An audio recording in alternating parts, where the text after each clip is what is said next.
and thank you for joining us for another episode of the Little Radio Show.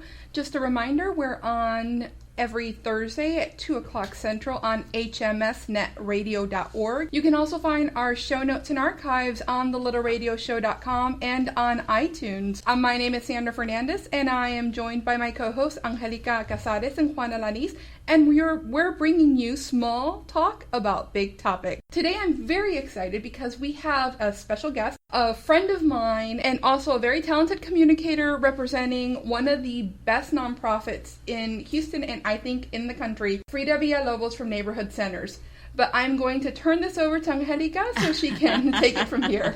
A very good friend of ours. She's going to give us a little bit of talk about a recent article that the New York Times did. Now, I read it, and I reread it, and I reread it, which means it was a phenomenal piece. Can you tell us a little bit about the article? Oh, well, why don't we go ahead and start with a little bit of sort of the history of neighborhood centers, and then the present and what you foresee for the future, and then we can get into the article a little.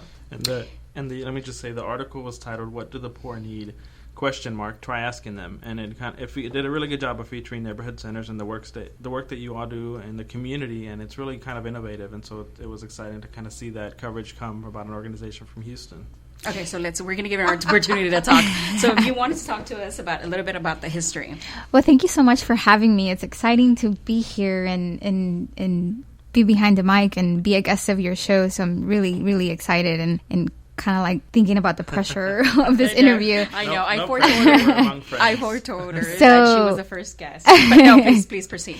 So Neighborhood Centers is the largest nonprofit in the region, helping more than 500,000 people in Houston and in the surrounding areas. So we've been in place for more than 100 years. And the article was really exciting for us and really for as you know, any media professional to actually have an article highlighting your organization in the New York Times is pretty big deal. So the article just highlighted the work that Neighborhood Centers has been doing for more than 100 years, and specifically the motto that we use, which is called appreciative inquiry. So it's basically, the title says it all. It's basically asking the right questions and asking people, instead of telling them what's wrong, asking them about what's working and how they can contribute to the community. So that specific motto is something that we started doing at one of our centers in Baker Ripley, which is located in Gulfton. It's one of the most diverse areas in Houston. That was 5 years ago. Our work in that area started more than 20 years ago, though. We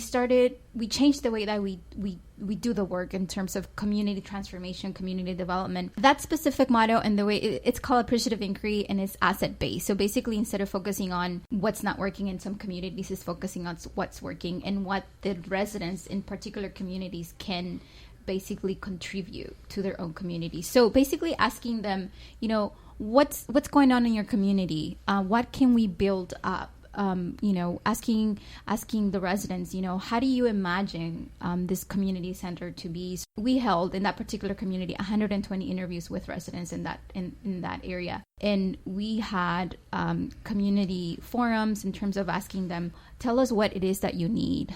Tell us what you want us to do in your community. How do you see this community center when it's open? It's all about asking the right questions. Neighborhood Centers has been in place for 100 years. So Neighborhood Centers offers resources, education, and connection to low-income families. So that can be anything from if you need to put your child in a Head Start program, we have that. If you need immigration services, we have that. We have citizenship services. We have workforce solutions. So it's all about building on opportunity and being able to give access to community members to what they may need to move up in the ladder of opportunity and to have a better life. Tell me the name of the motto again.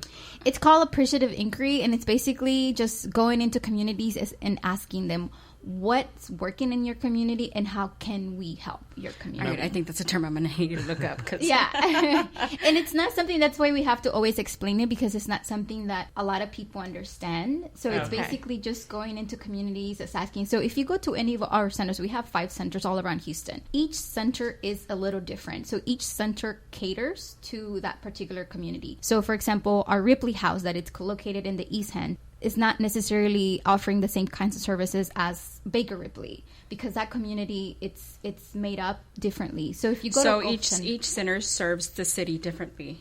Right, and it serves that particular community. So it's not only focused on Houston, it's focused on the communities within the communities within the communities. Right. So in Baker Ripley, we have classes like ESL classes. We have just different services that cater to that particular community. At Ripley House, for example, we'll have different kinds of classes. So maybe they need more of the how to learn how to make jewelry, we just opened up a new immigration office in our Ripley House. So it just really depends on what that community is asking for, and it's evolving. So it can change from month to month, from year to year. So it just really depends on what the community needs, and that's what we cater to. Do you have any examples of programs or services that have been developed in response to the appreciative inquiry process? Yeah, I mean, one example, I think it's kind of like in the works right now. We're expanding to East Aldine. It's an area where we're starting our process. So it's an area where we have been asked to come in and bring a center. And that's one of the things about neighborhood centers, is that we only go where we're invited. So a lot of the communities that were in Baker Ripley, because people got together and thought, we want neighborhood centers here. East Aldine, for example. So right now we're hosting community meetings to where we're talking directly to the residents, where we have identified leaders in that community that can really be an asset to our process. And in a few years, we hope to have a community center in East Aldine into that community. So, for example, one of the things that particular community we identify is that people make everything from nothing. So you can drive through East Aldine and see that people make things from recycled materials, and that can become a business, for example. So we identify that one of the things that community specifically wanted to have is a makerspace. So that's something that none of our other communities may have. So ingenuity at its best, really, when you think about it. But, one of the things that's interesting to me is the concept of coming into an underserved community and asking the community, what is it that you need? Because a lot of times you don't see that. And so I would imagine that the people that were in those communities were a little surprised and, probably encouraged to be able to have a voice and to make decisions about what is going to happen in their own communities. Do you think it's successful because it's an ongoing conversation with the community? Like, you don't go in once and just ask them what they need and pretend that's going to be the same thing in 10 years, 20 years. It's an ongoing conversation that you do with them. It's ever changing. So just in a few weeks, we'll be having an East End community conversation at one of our centers. And that's basically just to kind of get in touch with our residents and to see what can we offer that's maybe different. So it's an effort that we continue. It's something that we do at our schools, for example. We have meetings with our parents. We have councils that are basically made up by the parents, and that the parents are basically saying, this is what's working for us, this is what may need to be improved. So it's a constant conversation that's what does it take for a model like this to succeed and to thrive? Is it the leadership? Is it the involvement of the community? What? I think it's a combination of many things. I mean, I think just the fact that you can open a door, it's just having access. So, for us, it's just starting those conversations. So it was for East Aldine, for example, it was a state representative coming to us and telling us, we need you guys in our community. And also, I think secondly is identifying the leadership within that community. So in East Aldine, for example, we have identified 3 or 4 people that are extremely involved in their community, extremely involved in their schools, so they know their community very well. So that's a huge asset for us to be connected to those folks. Right. Also, I mean, it takes money to do this, and that's where we come in and we're able to ask. But in order to ask for money, we have to have those conversations with that community and already that connection. Our work in East Aldine has been going on for more than a year and a half now. Where does the funding for neighborhood centers come from?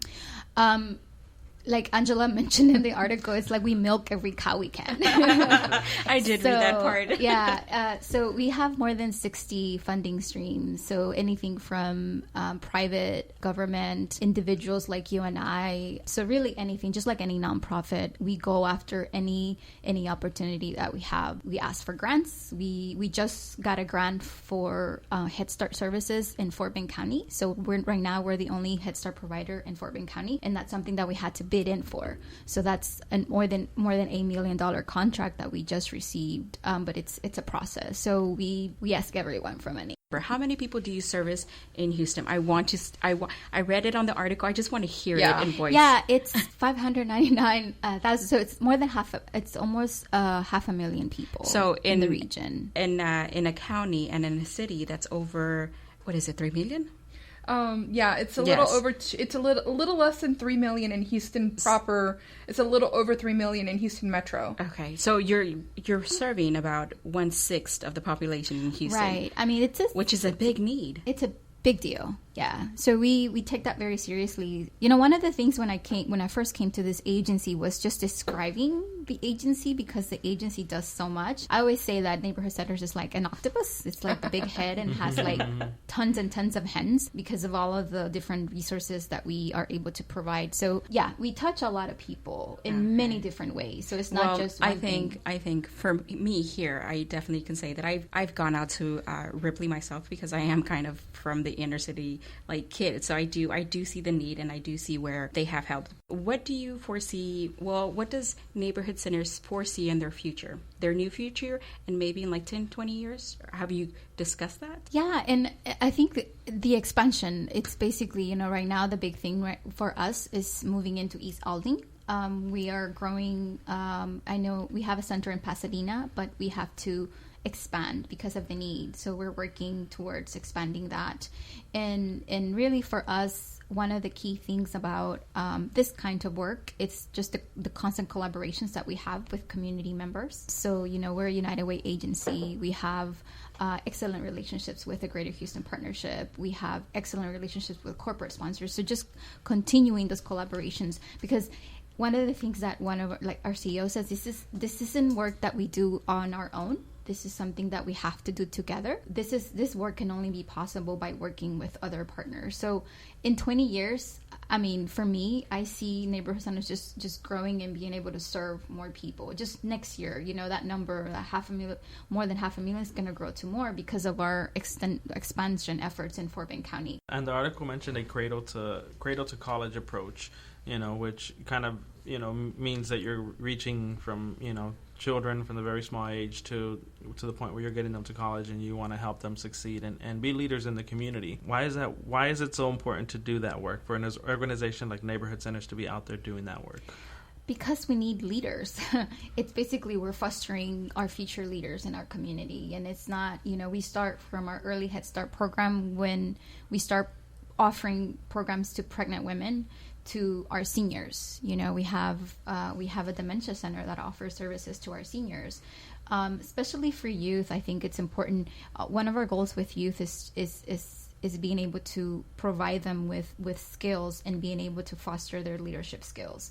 So in the future, we're able to maybe come back and connect with them, and maybe they can work, you know, with us, or maybe they can be, you know, the next city council, you know. You're building leaders in the community that can ultimately come and help and and we support the community. We have programs, like our summer program is called the Little Leaders and the Leaders. So it's grouped by different age groups, and in all of our programming, it's really connecting youth to opportunity. One excellent example is we have a group of skaters in the Gulfton area that went to a city council member and said, you know, we want a skate park. What can we do to get a skate park? So the city council member connected them with Neighborhood Centers. Our youth staff basically helped the kids put together a proposal, a presentation. These kids, they're a group of like 9th and 11th graders. They went to city council. They presented to city council. They presented to the Department of Parks in Houston. And now they're getting a skate park in Gulfton. And they got something like $400,000. $400,000. So these are kids, you know, that made this happen. Wow. It's not Neighborhood Center making it happen. It's just we're able to be there for them to support. You're just kind of the catalyst. You're the catalyst. Right. You're that connection that works, that helps, and points people in the right direction. Right. And it's all about supporting, because these kids knew, they did all the research. They knew who to talk to. It's just it's basically just telling them, you can do this. What can we do to help you? And they're the ones that came up with the idea because they identify a need in their community. They talk about how, you know, they're not drug dealers, they're not gang members. They just want a park so that they're able to do something that is that something that they love and something that is healthy for them to do, and able to do it for other youth. So they're not impacting just their immediate friends, but they're impacting an entire community. And that's what it is. It's what can you do as a person within your community to improve your own community. It's something as small as, you know, volunteering. And even beyond that, like people who are reading the New York Times now and reading about these kids who, you know, were able to collect this money. I mean, I think that's so important because we need to encourage our kids. We need to encourage our kids to really be leaders, to dream for bigger, and to not be afraid to ask for something that they need. And it's all about I think it also shows, I'm sorry, I think it also shows for these children and for other children to read such a thing, that not to be afraid to ask what you want for. Yeah, I mean, I remember in the press conference, we had a press conference for these kids, and they were so excited. I mean, they were taking selfies with the mayor, and they just couldn't believe that something like this happened. And then one of these kids gave a talk at TEDx Youth, and that's the kid that, you know, basically presented at the press conference, and very well speak. I mean, he speaks very well, and they understand the community, and it's us being able to find those jewels, and there's so many of those in all of our community, and being able to say, you know, what can we do to help you? What can we do to connect you to an opportunity? And it's all it is. And we can do that in every single community. Can you imagine? Yeah. What? Yes. Well, how can people support what Neighborhood Centers is already doing? Many different ways, of course. Easy, if you want to donate, you can find us neighborhood-centers.org. It's a long website. But if you Google Neighborhood Centers, believe me, you would find us.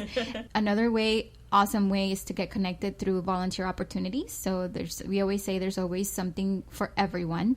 Come to one of our events. We have a lot of events throughout the year, and we have a lot of jobs too. Right now we're looking for a lot of teachers for our Fort Bend County expansion. We have a lot of positions, not just for teaching, for administrative positions as well. And because we're growing, that's always something that's always there. So there's many different ways to get connected through Neighborhood Centers and get involved. And we'll be posting the contact information for Neighborhood Centers in show notes. So please check that out later today or later this week. Great. Yeah, so I want to quickly thank you so much for coming, Frida. And if you don't already, like them on Facebook. They do have awesome conversations online.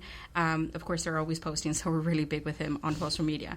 But thank you so much, Frida, for joining us. No, thank you so much for having me. In the world of social media, it seems like there's a new tool or the new hot thing almost every day. One of the words that everyone's been saying in the past few months is Periscope this and Periscope that.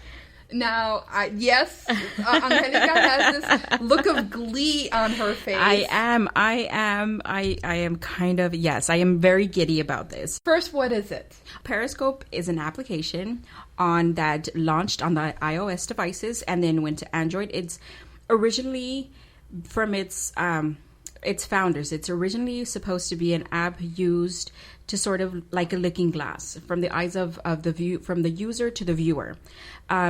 Kind of if you were experiencing something very, if you were like high in the mountains, or if you were sort of seeing a sunset in some exotic place or something, like this is the way you're getting very artistic. Yes. It's a streaming app. It's a streaming app. It's a live streaming app. I'm so sorry. I'm just Periscope so passionate. is real-time video. Yes. Where you get to take a look at what's happening around the world in real time. Yes. So I just love that you're like, it's in the mountains. I'm sorry. It's because you know what happened yesterday. There was a featured video of a guy. Was it paragliding or something from like the Pacific? You could see the ocean view, the mountains behind him, and then the beach. And I was like, what? And it was like live. It was real time. Where else would you see that? Of course, you'd be out there taking a picture, and then hours later, you kind of, you integrate it to Instagram or Facebook or Twitter or wherever. So where was I? Yes, it's an app.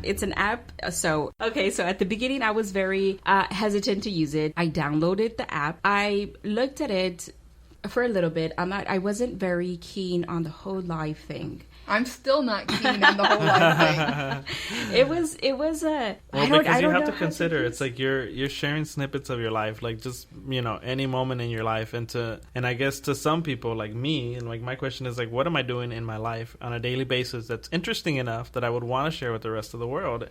Yes. Well, here's the thing. It's not such a thought out thing. It's live, like literally. It's the Wild West. Periscope is the Wild West of social media. And it started with like, first there was Snapchat, and then there was then there was Meerkat. There was a big deal about Meerkat at South by Southwest, and it was like the app everybody was using. And then Periscope came along, and Periscope was owned by Twitter. And the cool thing is you're able to leverage your audience from Twitter, so you automatically, all your followers are going to get that message. If you have the settings set to it, they'll say, Anjelica is live right now, and all they have to do is click the link from Twitter and watch you. Well, I can see the opportunity with it. And one of the things to note about Periscope is that the video is only available for 24 hours. Well, now it is available for 24 hours on Periscope itself. Yes.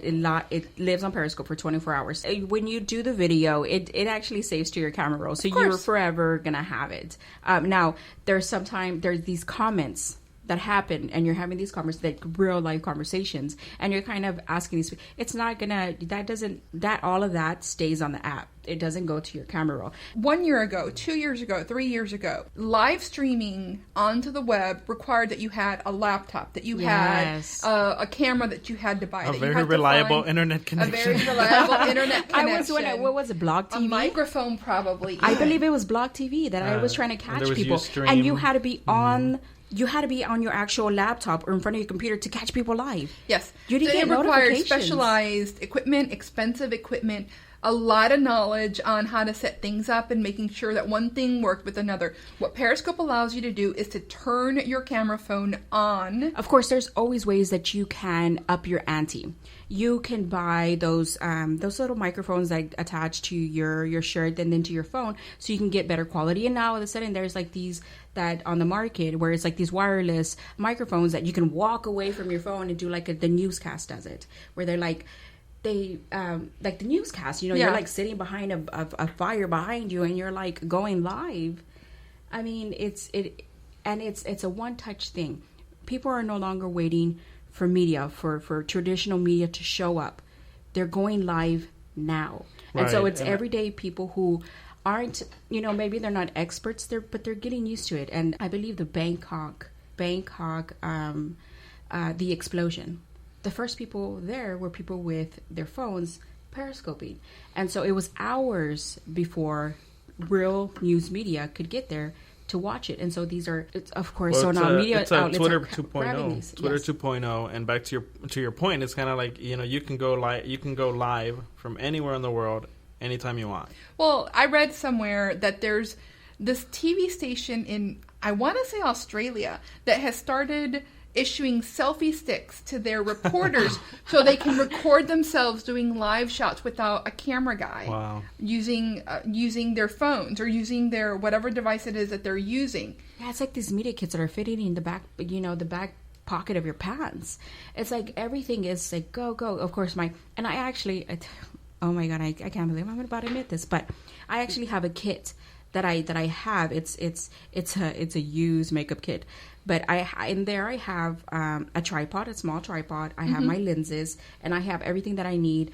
Of course, all I'm missing is that little mic. But everything that I need to Periscope, and I did it for that purpose, and it fits in my purse. So it's like if I was a news anchor or a news person, that's it. But the thing is, it's not for news people necessarily. No. This is for everyday people. And I've only dabbled in Periscope here and there, and I get on and I'm like immediately want to get off because I'm like, oh my God, people are watching me. You're asking immediate questions. Yeah, it's like. So as somebody who's been on Periscope and who uses Periscope more frequently, what are some of the things that you've seen that were interesting or that you thought were pretty cool? How people were using Periscope? Well, as for me, I'm all over the place on this podcast today, but I'm going to admit a lot of things today. I'm not a big book reader. I love people with passions, watching them in real time, real person. I love the conversation that they're having. So what I'm watching a lot of is a lot of people with a lot of passion about something. There is nothing more it's satisfying to watch somebody talk about a topic that they are just like what? Anything. It can be. Let's say, oh my God, let me backtrack to my mind and my memory here. There's this one Periscoper that I watched as soon as I never set settings on my phone for any of my apps, and I do for Periscope. That says a lot. So anyways, as soon as he goes live, I watch the names that go live, and some of them I'm like, oh, I'll watch the replay. Oh, I'll watch it. As soon as he goes live, I hit it. It's like, I want to be one of the ones, because if you get like a certain amount of people, you can't like talk to them. It says broadcast too full, and so you can't say anything. But when he goes on, I know that I need to hit it like immediately so I can have a conversation with him, because he talks back. He has a conversation with you back and forth. He recognizes who's talking and so on. But his thing, he was one of the first Periscopers. So I get a lot of the news from him, what Twitter has done to the app, how they're developing it, the new thing. Like Android, just a few days ago, was able to get maps on their app. That was a big thing. And he went live, and he's like, so this is the big... And again, to hear somebody so passionate about something, which is him, he's so passionate about... His passion is Periscope and Twitter. And so... But yes, so that's updates on the tool itself. And I think what I've seen is like just people who are sharing like their daily lives, like they're just like outside sitting in the patio. There's one girl who's, I think she was quoted as or named as one of the first celebrities on Periscope. All she was basically doing was riding around with her grandma who spoke in Spanish, and they were pretty hilarious because they just were basically interacting and like, hey guys, I'm just doing this right now, and so it was kind of interesting to see that it was just not really a big deal. Was she doing like live vlogging type of thing? Yeah. That video yeah. logging? Yep. See, yeah.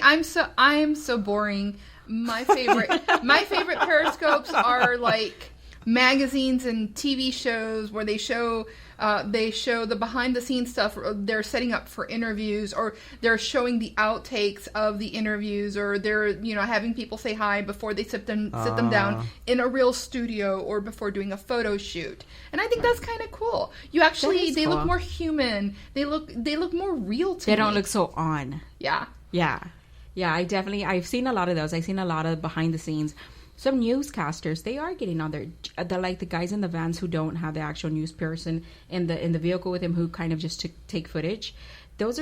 These guys like are on it, are like, they see the advantage of Periscope. Mm-hmm. So a few of them here in Houston, actually, they'll like be at a scene and like, oh well, we don't have anybody coming yet to talk to us, so they turn on that Periscope app, and so we're here behind the scenes. Watch us at 11 to get the entire scope.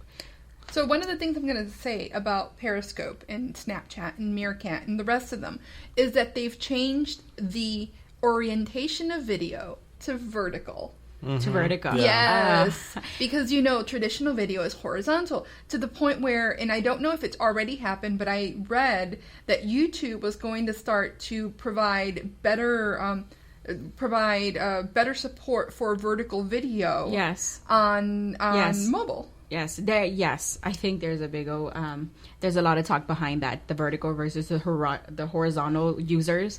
I am a vertical user, and so I get a lot of hate from the horizontal users who are like, if you're gonna record anything, record it horizontal. But yes, everything is vertical, and I think that has a lot to do with the way you hold your phone. Well, and then if you record on Instagram, it's just square. Yeah, you can do it however you want. Don't be square. Well, anyway, we will post our Periscope IDs in the show notes, and invite all of you to join us. I guarantee that you might see me once a month, yes. But Anjelica's much better at it. Yes, I want you to join me and help me in convincing Sandra that this is the next big thing. Okay, I want an alert when you're on once a month.